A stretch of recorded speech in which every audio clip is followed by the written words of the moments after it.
நாகப்பட்டினம் மாவட்டம் பிரதாபராமபுரம் கிராமத்தின் முக்கிய பகுதிகளில் உள்ள சுவர்களில் தேர்தல் புறக்கணிக்கப்படும், அடையாள அட்டைகள் அரசு அதிகாரிகளிடம் ஒப்படைக்கப்படும் என்பன போன்ற வாசகங்கள் அச்சிடப்பட்ட சுவரொட்டிகள் ஒட்டப்பட்டிருந்தன.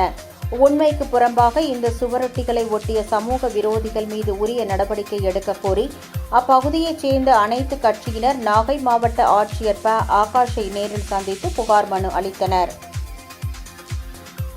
பிரதாபராமபுரத்தில் வாக்காளர் அடையாள அட்டை தமிழக அரசிடம் ஒப்படைக்கும் போராட்டம் சட்டமன்ற தேர்தல் புறக்கணிப்புன்னு சொல்லி பொய்யான தகவலை யாரோ பிரிண்ட் பண்ணி அதை ஊர் முழுக்க ஒட்டி ஊரில் பெரிய பிரச்சனை ஏற்படுத்தி விட்டாங்க.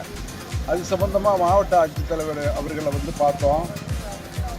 அதில் அவங்க மேலே நடவடிக்கை எடுக்க சொல்லி அதை யாரை அடித்து ஒட்டினாங்கிறத உண்மையான குற்றவாளிகளை கைது செய்யணும்னு சொல்லியிருக்கோம். இந்த பொய்யான தகவலை பரப்பி மக்களிடம் அடிக்கடி குழப்பத்தை ஏற்படுத்துகின்றவர்களை கைது செய்ய வேண்டும் என்று மாவட்ட ஆட்சித்தலைவர் அவர்களிடம் கொடுத்துருக்கோம்.